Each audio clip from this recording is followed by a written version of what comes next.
மாண்புமிகு தமிழ்நாட்டு முதலமைச்சருடைய வழிகாட்டுதலின்படி, மாண்புமிகு துணை முதலமைச்சருடைய அறிவுறுத்தலின்படி 1ஆம் தேதி வந்த ஒரு மிகப்பெரிய ஒரு உச்சநீதிமன்றத்தினுடைய அந்த தீர்ப்பு என்பது தமிழ்நாட்டில் இருக்கின்ற எங்களுடைய பெருமதிப்பிற்குரிய ஆசிரியர் பெருமக்களுடைய வாழ்க்கையில் ஒரு மிகப்பெரிய ஒரு கலக்கத்தையும் வாழ்வாதாரத்திற்கான ஒரு மிகப்பெரிய ஒரு கேள்விக்குறியையும் எழுப்புவதாக அது அமைந்திருந்தது. பதவி உயர்வு சார்ந்து டெட் என்பது தேவையா தேவையில்லையா என்கின்ற அந்த வழக்கு தீர்ப்பு என்பது எப்படி வந்தது என்று சொன்னால், ஒரு ஆர்டிஐ ஆக்ட் என்று சொல்லக்கூடிய அந்த ஆக்ட் வருவதற்கும் போது டெட் என்பதை கம்பல்சரி என்று ஆக்கும் பொழுது,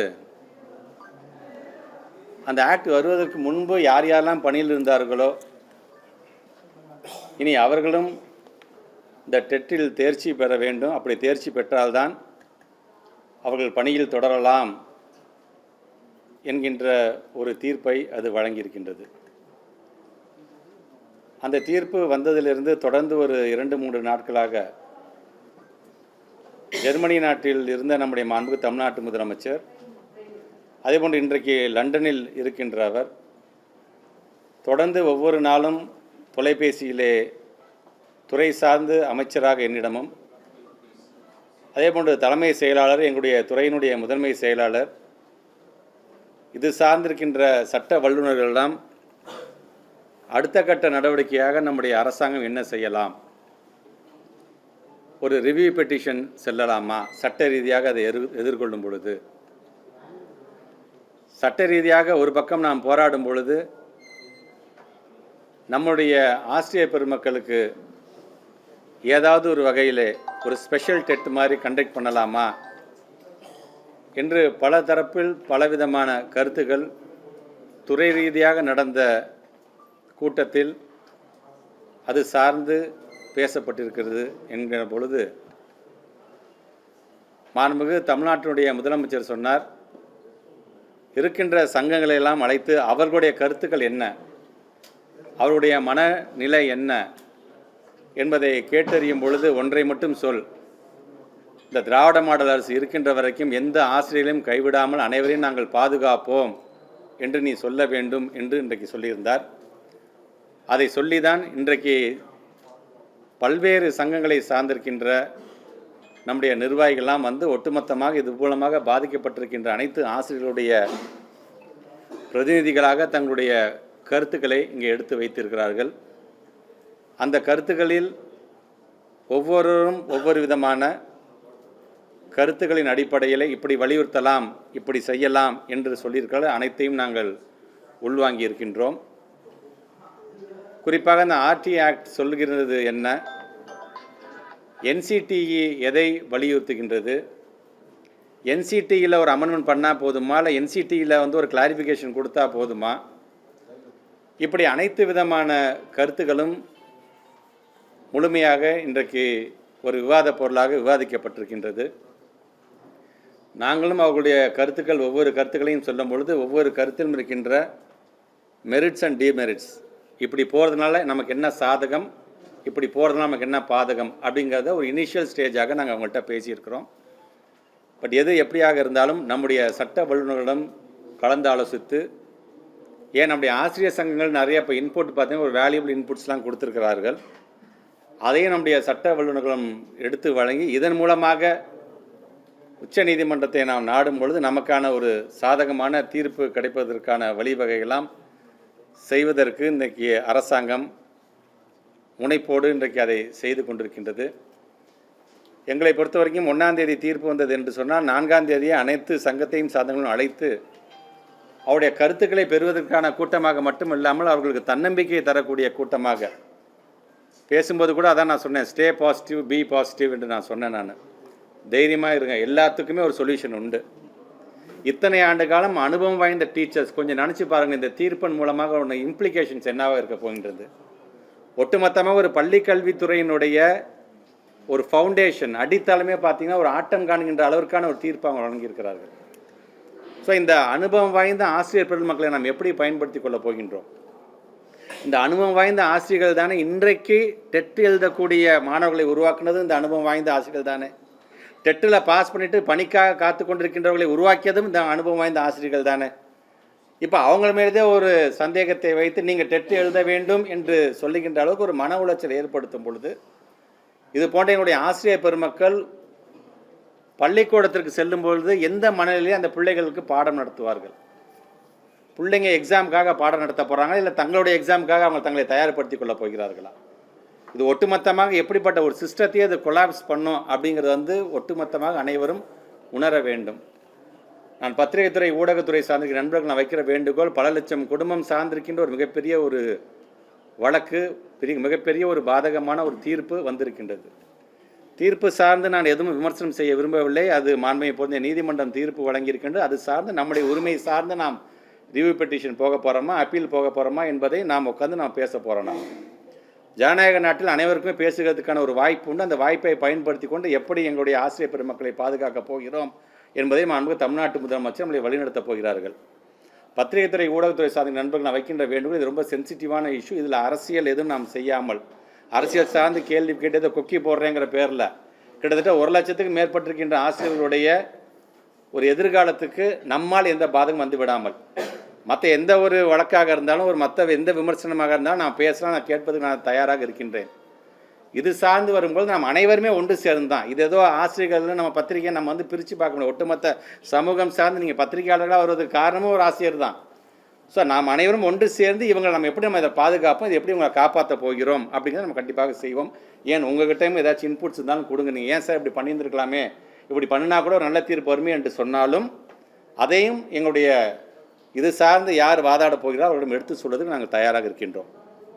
அதே போன்று நமக்கு ஜெர்மனி நாட்டில் லண்டனில் இருக்கக்கூடிய நம்முடைய முதலமைச்சர் அலுவலகத்தில் அங்கே இருக்கிற முதலமைச்சர்களுடன் பேசியும் பொழுது இது சார்ந்து என்னென்ன செய்யலாம் என்று சொன்னோம்னா, ஏற்கனவே ஒன்று ரிவ்யூ போகலாமா, இல்லை ஒரு ஸ்பெஷல் டெட் மாதிரி நம்ம கண்டக்ட் பண்ணலாமா, இல்லைனா யூனியன் மினிஸ்டரை பார்த்து நேரடியாக என்சிடியில் இருக்கக்கூடிய பேராகிராஃப் 4 இருக்கக்கூடிய ப்ரையர் டு 2010 இது அமல்படுத்துறதுக்கு முன்பு இருந்த டீச்சர்ஸ் எப்படி நம்ம பாதுகாக்கலாம், அல்லது இந்த ப்ரொமோஷன் சார்ந்து இந்த டெட்டு நம்ம சீக்கிரமாக நடத்தி நம்ம டீச்சர்ஸ்க்கு அந்த ப்ரொமோஷனையும் வழங்க வேண்டும், பணி நியமனம் அது நிரந்தரமாக இருக்கின்ற அளவுக்கு எப்படி செய்யலாம் என்கிற விதத்தில் தான் நிறைய ஒரு 4-5 ஆப்ஷன்ஸ் நம்ம இப்போ பேசியிருக்கிறோம். நாங்கள் கண்டிப்பாக ஒரு நல்ல ஒரு தீர்வு. ஒட்டுமொத்த வெறும் தமிழ்நாட்டை சார்ந்திருக்கிற ஆசிரியர்கள் மட்டுமல்ல, ஒட்டுமொத்தமாக இப்போ மகாராஷ்டிராவிலேருந்து எல்லாமே அது இம்ப்ளீட் ஆகி இப்போ கடைசியாக அப்படி ஒரு தீர்ப்பு அவங்க கொடுத்துட்டாங்க போது எல்லா ஆசிரியர்களும் இன்னைக்கு கிட்டத்தட்ட இந்தியா முழுவதும் ஒரு பாதிக்கப்பட்ட ஒரு நிலைமைக்கு வந்திருக்கிறார்கள்.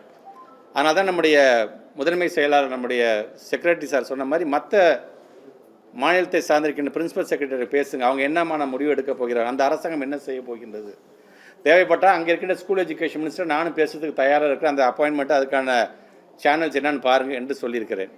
அதே போன்ற தேவைப்படுகின்ற பட்சத்தில் நம்ம union minister honourable minister Dharmendra Pradhan அவர்களே நேரடியாக சந்தித்து இது சார்ந்து எங்களுடைய டீச்சர்ஸ்க்காக ஒரு நல்ல தீர்ப்பை பெற்று தருவதற்கு நீங்களும் கொஞ்சம் அதில் இன்டர்வியூ நாங்குங்க அப்படின்னு சொல்வதற்கும் நாங்கள் காத்து கொண்டிருக்கின்றோம்.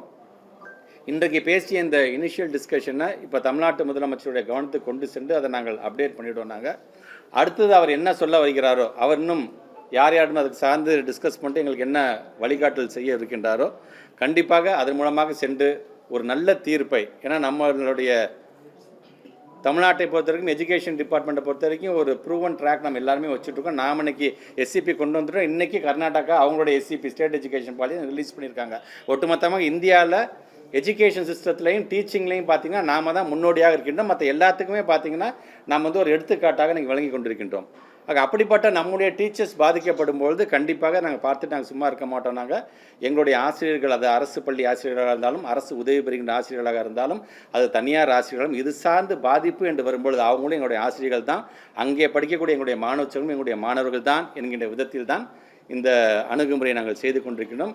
ஆக பத்திரிகை துறை ஊடகத்துறை சார்ந்திருக்கிற நண்பர்களோடு சேர்ந்து நான் ஒட்டுமொத்த தமிழ்நாட்டில் இருக்கின்ற ஆசிரியர் பெருமக்களுக்கு நான் சொல்கிறேன், இதனால் எந்த பாதிப்பும் வராமல் உங்களை ஒட்டுமொத்தமாக பாதுகாப்பதற்கு என்னென்ன வழிவகைகள்லாம் இருக்கின்றதோ அதை செய்து உங்களை பாதுகாப்போம் என்கின்ற அந்த உறுதியை மட்டும் இந்த நேரத்தில் நான் தெரிவித்துக் கொள்கிறேன். இப்போ நாங்கள் பேசின மாதிரியான ஒரு 3-4 ஆப்ஷன் சொல்லியிருக்கோம். நாங்கள் ரிவ்யூ பெட்டிஷன் போகிறனால என்ன சாதக பாதகங்களை பார்த்து நாங்கள் பேசியிருக்கோம். இவங்களும் அதை வலியுறுத்தியிருக்கிறார்கள். நிறைய சங்கத்தை சார்ந்த ஆல்மோஸ்ட் எல்லாருமே சொன்னது, ஏன் சார் ஒரு டெட்டு நடத்துங்களேன் நீங்கள், நாங்கள் என்றைக்குமே எங்களுடைய ஆசிரியர் பெருமக்கள் நாங்கள் வந்து ஸ்பெஷல் டெட் எழுதுறதுக்கு நாங்கள் தயக்கம் காட்டுறோம், தயவு சொன்னாலே அது எங்களுக்கு அது இன்சல்ட் சார், இங்கே we are ready to face anything, but ஆனால் எதாக இருந்தாலும் கொஞ்சம் சீக்கிரம் பண்ணுங்க அப்படிங்கிற மாதிரியான ஒட்டுமொத்தமாக எல்லா சங்கத்தையும் சார்ந்தவங்க சொல்கிறாங்க. பட் அதை டெட்டு நடத்தலாமா, டெட்டு இல்லாமலே நாங்கள் வந்து இது சார்ந்த ஒரு தீர்ப்பு நாங்கள் வாங்க முடியுமா அப்படிங்கிற விதத்தில் தான் நாங்கள் எல்லாமே பார்த்தீங்கன்னா ஒரு ஃபேஸ்டு ஸ்டெப் 1 ஸ்டெப் 2 ஸ்டெப் 3 தான். இது கிளிக் ஆச்சுன்னா அடுத்தது அதுக்கு இதை விட்டுருவோம், நாங்கள் அது கிளிக் ஆகலைன்னா அடுத்ததுக்கு போவோம். ஸோ இந்த மாதிரியான சூழ்நிலைக்கு தான் நாங்கள் வந்து டிஸ்கஸ் பண்ணியிருக்கோம். அதை சிஎம்கிட்ட சொல்லும் பொழுது, ஏன்னா இதில் நாங்கள் வந்து திருப்பி நம்முடைய முத்தமிழர் கலைஞர் அவர்கள் சொன்னது மாதிரி தான், நீ வில்சன் இல்லை நீ வின்சன் அப்படின்னு சொன்னார் பார்த்தீங்களா, அதே வில்சன் அண்ணனை தான் இதில் முழுமையாக ஒரு நாடாளுமன்ற உறுப்பினர் அவர்களை வந்து ஈடுபடுத்திருக்கோம். அது கண்டிப்பாக ஒரு மிகப்பெரிய ஒரு வெற்றியை தருகின்ற ஒரு நம்பிக்கை எங்களுக்கு இருக்கின்றது. டேட்டா அது மோர் தென் 1 lakh. இப்போ டேட்டா ரொம்ப சொன்னால் இப்போ நீங்கள் அது ஒரு பேனிக் ஆகி அதுவும் நீங்கள் நம்ம சிஸ்டம் நீங்கள் யாரும் பயப்பட தேவையில்லை அதில் நீங்கள். ஸோ இது நீங்கள் பிரிச்சிங்கன்னா ஒரு 1,38,038 + 38 அது 1,76 கிட்ட அது வரும் அதில். பட் எல்லாத்துக்குமே சேர்ந்து, ஆமாம், கவர்மெண்ட் எய்டட் ஸ்கூல்ஸ் எல்லாமே சேர்ந்து. பட் எனியோ நாங்கள் இப்போ தனியார் பள்ளியும் சேர்த்து வாங்கும்பொழுது அதுக்கு முழு இது உங்களுக்கு தெரியும். பட் திருப்பி சொல்கிறேன், நான் யாரும் பயப்பட வேண்டிய அவசியம் இல்லை. நம்மளுடைய அடித்தளம் அப்படிங்கிறதே பார்த்திங்கன்னா ஆரம்ப கல்வி தான். 1ஆவது வகுப்புலேருந்து 8ஆம் வகுப்பு படிக்கக்கூடிய இந்த டீச்சர்ஸ் தான் நமக்கு அடித்தளமே. இவங்க போடுற ஃபவுண்டேஷன் தான் வருங்காலத்தில் ஒரு மிகப்பெரிய விஞ்ஞானியாகவும் பொறியாளராகவும் ஒரு மிகப்பெரிய ஒரு மருத்துவராகவும் இதெல்லாம் உருவாக்கி, ஏன் தீர்ப்பு கொடுத்த ஒரு நீதிபதியாகவும் அவங்க தான் உருவாக்கி தருகிறார்கள். அது கண்டிப்பாக ஒரு நல்ல தீர்ப்பு வருங்கிற நம்பிக்கை அரசாங்கத்துக்கு இருக்கின்றது. அதுவும் ஒரு ஆப்ஷன் சொல்லியிருக்காங்க. அதாவது அவங்க ஃபஸ்ட்டு சொன்னால் சட்ட ரீதியாக நீங்கள் போராடுங்க, நீங்கள் அதுக்கு நாங்கள் சொல்ல நீங்களும் ரிவ்யூ போங்க, சங்கமாக நீங்களும் ரிவ்யூ போங்க. சில பேர் கூட ஏற்கனவே அதில் வந்து அந்த ரிவ்யூ போகிறதுக்கான தயார் நிலையில் தான் இருக்கிறார்கள். அதே நேரத்தில் இதுக்கும் நீங்கள் வந்து நாங்கள் தயக்கம் காட்ட வேண்டாம், எவ்வளோ சீக்கிரம் நடத்தினாலும் நாங்கள் வந்து சந்திக்கிறதுக்கு தயாராக இருக்கோம் அப்படின்னு சொல்லியிருக்காங்க. நான் சொன்ன மாதிரி ஆப்ஷன் 1 எது, ப்ரையாரிட்டி எது கொடுக்க போகிறோம், 2வது ப்ரையாரிட்டி எது, பிகாஸ் இது வந்து ப்ரையாரிட்டியும் முக்கியம் தான், சிவியாரிட்டியும் முக்கியம் தான். ஸோ ரெண்டுத்தையும் கலந்து அது சார்ந்த ஒரு கால் இருக்குது. அதான் இப்போ பேசும்பொழுது நிறையா கருத்துக்கள் அதான் சொல்கிறேன். நான் முழுமையாக இப்போ சொல்ல முடியாது, அது சார்ந்தேன்னா சில வெயிட்டேஜ் பற்றி அவங்க கேட்குறாங்க, இத்தனை ஆண்டுகள் பணியாற்றுறதை பற்றி சொல்கிறாங்க, அவங்களுடைய அணுகுமுறை எப்படி இருந்திருக்கு, அவங்க எவ்வளோ ரிசல்ட் கொடுத்துருக்காங்க, அது ஒரு க்ரைட்டீரியாவை கொண்டு வரோம், இப்படி பல கருத்துக்கள் சொல்லியிருக்காங்க. சரி, அது அவங்களோட உரிமைகள், லெட் தம் டெல். ஏன்னா அதுலேருந்து சில பாயிண்ட்ஸ் எங்களுக்கு கிடைச்சாலும் கிடைக்கலாம் இது சார்ந்து. ஸோ எது எப்படியாக இருந்தாலும் நம்முடைய திருப்பி சொல்கிறேன், நான் டீச்சர்ஸ்க்கான ஒரு நல்ல தீர்ப்பை பெற்று தருவது அரசாங்கத்துடைய கடமையாக நான் பார்க்குறேன். டெஸ்ட் சார்ந்து இந்த ஜட்மெண்ட் எப்போ வந்ததோ அப்போ வந்து கிட்டத்தட்ட ஒரு 3 முறை தொலைபேசி இது சார்ந்த அரசாங்கம் என்னென்ன செய்யலாம் என்கின்ற அந்த ஆலோசனை தொடர்ந்து நம்முடைய சீஃப் செக்ரட்டரியிடம் அங்கே இருக்கின்ற நம்முடைய லா ஆபீசர் சார்ந்திருக்கின்ற கருத்துக்கள், துறை சார்ந்திருக்கின்ற செயலாளருடைய கருத்துக்கள், அதேபோன்று இது போன்ற கூட்டங்களை நாம் நடத்த வேண்டும் என்கின்ற நேற்று மாநிலத்துடைய மாண்பு தமிழ்நாட்டுடைய துணை முதலமைச்சர் அவர்கள் இது சார்ந்து நம்முடைய சங்கத்தை சார்ந்த முதல்ல என்ன சொல்லுகிறார்கள், ஒவ்வொருவரும் ஒவ்வொரு கருத்துக்கள் இருக்கும். கிட்டத்தட்ட இந்த ஒரு 3-4 நாட்கள் ஒவ்வொருத்தருமே பார்த்தீங்கன்னா ஒரு அட்வொகேட்டாக நமக்கு மாறி இருப்பாங்க. பல்வேறு கருத்துக்கள் நேரம் உங்களுக்கு எல்லாம் புரிஞ்சிருக்கும். பட் இருந்தாலும் ஒரு பள்ளிக்கல்வித்துறை அமைச்சர் நம்மளிடம் சொல்லக்கூடியது ஒன்றே ஒன்றுதான், யாரும் பயப்பட தேவையில்லை. உங்களை காக்கக்கூடிய ஒரு அரசாங்கம் அன்பு தமிழ்நாட்டு முதலமைச்சருடைய அரசாங்கம் கண்டிப்பாக இருக்கும். நாங்கள் என்னென்ன முடிவு எடுக்கிறோம் என்பதை உங்களிடமும், என்னென்ன முடிவெல்லாம் எடுத்தால் அது பாதுகாப்பாக எங்களுக்கு அரணாக இருக்கும் என்பதை உங்கள் வாயிலாக உங்களிடமும் தெரிந்து கொள்வதற்கான ஒரு கருத்து பரிமாற்றம் நிறைந்த ஒரு கூட்டமாகத்தான் இந்த கூட்டத்தை நாம் பார்க்கின்றோம். அந்த வேலையை ஒரு சட்டம் என்ன சொல்கின்றது, அதுக்கு இந்த நோட்டிபிகேஷன் என்ன சொல்கின்றது, அது சார்ந்து எப்படிப்பட்ட ஒரு அமெண்ட்மெண்ட்டை கொண்டு வரலாம், இது சார்ந்து நாம் நீதிமன்றத்தை எப்படியெல்லாம் அணுகலாம், அதுல என்ன what are the plus and minus அப்படிங்கிறது முதற்கொண்டு அனைத்தையும் கலந்து ஆலோசிப்பதற்காகத்தான் ஒரு ஷார்ட் நோட்டீஸ் தான் நான் சொன்ன உடனடியாக நீங்களும் எல்லோருக்கும் வருகை தந்திருக்கிறீர்கள். இங்கிருந்து பெறப்படுகின்ற அந்த கருத்துக்கள் மூலமாக நம்முடைய முதலமைச்சருடைய அலுவலகம் முதலமைச்சருடைய கவனத்திற்கு கொண்டு சென்று அது சார்ந்த உடனடியாக என்னென்ன செய்யலாம், தேவைப்பட்டால் மாண்பு தமிழ்நாட்டு முதலமைச்சருடைய அனுமதியை பெற்று நாம் ஒன்றிய அமைச்சரையும் நேரடியாக சந்தித்து இது சார்ந்து வலியுறுத்தலாம் என்கின்ற விதத்தில் தான் இன்றைக்கு இந்த கூட்டத்தில் நாம் எல்லாம் வந்திருக்கின்றோம். இது ஒட்டுமொத்தமாக நம்முடைய எஜுகேஷன் டிபார்ட்மெண்ட்டுக்கு விட்டிருக்கின்ற ஒரு மிகப்பெரிய ஒரு சவாலாக பார்க்கலாம். சவாலில் கண்டிப்பாக நம்முடைய திராவிட மாடல் வெற்றி பெறும் என்கின்ற அந்த நம்பிக்கையும் எங்களுக்கு இருக்கின்றது. காரணம், தொடர்ந்து ஒரு கொள்கை ரீதியாக ஒரு தேசிய கல்விக் கொள்கை என்று சொன்னால் ஒட்டுமொத்தமாக இந்தியாவிலே முதல் குரலாக அதை எதிர்த்து கொடுக்கக்கூடிய குரல் தமிழ்நாட்டுடைய குரலாகத்தான் இருக்கின்றது. நமக்கு வேண்டிய 2152 கோடி ரூபாய் வர வேண்டும் என்று சொன்னால் வட்டியோடு சேர்த்து அது சார்ந்த நீதிமன்றத்தில் வழக்கு தொடர்ந்த முதல் மாநிலமாக தமிழ்நாடு தான் இருந்து கொண்டிருக்கின்றது. அதே போன்று RTI 25% நமக்கு வர வேண்டிய நிலுவைத் தொகை 600 கோடி ரூபாய் வர வேண்டும் என்று சொன்னால் உடனடியாக அது சார்ந்து நீதிமன்றத்துக்கு சென்று அது சார்ந்த நீதிமன்றத்தின் பல்வேறு கருத்துக்களை பெறக்கூடிய முதல் மாநிலமாக நாம் தான் இருக்கின்றோம். இதிலிருந்து நீங்கள் புரிந்து கொள்ளலாம், ஆசிரியர் நலனாக இருந்தாலும் மாணவ செல்வனுடைய நலனாக இருந்தாலும் அதை காக்கக்கூடிய முதல் மாநிலமாக நாம் இருக்கிறோம் என்று சொல்லும்பொழுது இந்த தீர்ப்பு மாண்புமிகுரிய நீதிமன்றம் இந்த தீர்ப்பை வழங்கியிருக்கிறது என்று சொல்லும் பொழுது அது சார்ந்தும் அதிலும் நாம் முதல் குரலாக ஒட்டுமொத்த இந்தியாவிலே தமிழ்நாட்டுடைய குரல் தான் ஒழித்திருக்கின்றது என்று சொல்லும் பொழுது அதை உணர்ந்த வண்ணம் ஒரு நம்பிக்கையின் அடிப்படையில் இங்கே வருகை தந்திருக்கின்ற அனைத்து சங்கத்தை சார்ந்திருக்கின்ற நிர்வாகி பெருமக்களுக்கும் என்னுடைய வணக்கங்களை நான் தெரிவித்துக் கொள்கின்றேன். குறிப்பாக இன்னைக்கு நம்ம ஸ்லாஷ் ரிவ்யூ சார்ந்து தமிழ்நாடு முழுவதும் ஒவ்வொரு மாநிலமாக நாங்கள் போகும் பொழுது அந்த 1ஆம் வகுப்பு 8ஆம் வகுப்பு வரை இருக்கக்கூடிய அந்த டீச்சர்ஸோடைய முக்கியத்துவம் என்ன என்பதை ஒட்டுமொத்தமாக நம்முடைய டிபார்ட்மெண்ட்டும் இந்த தமிழ்நாடும் அறிந்திருக்கின்றது. ஆக அப்படிப்பட்ட அவர்களுக்கு ஒரு சிக்கல் ஏற்படுகிறது என்று சொன்னால் ஏதோ தனிப்பட்ட ஒரு ஆசிரியருக்கான சிக்கல் அல்ல, ஒட்டுமொத்த சமூகத்திற்கான சிக்கலாக அதை நாம் பார்க்க வேண்டிய ஒரு கட்டாயத்தை நாம் இருக்கின்றோம். ஆக அப்படி இருக்கும்பொழுது ஆசிரியரையும் சரி சமூகத்தையும் கைவிட்டு விடாமல் ஒரு அரணாக காக்கக்கூடியதற்காக ஒரு ஆலோசனை கூட்டமாக, பயனுள்ள ஆலோசனை கூட்டமாக அந்த கூட்டம் அமையிருக்கின்றது. வருகை தந்திருக்கின்ற நம்முடைய சங்கத்தை சார்ந்திருக்கின்ற நீங்கள் உங்களுடைய சங்கத்தை ரெப்ரசென்ட் பண்ணி என்னென்ன செய்யலாம் என்கின்ற கருத்துக்கள் நீங்கள் சொல்லுங்கள்.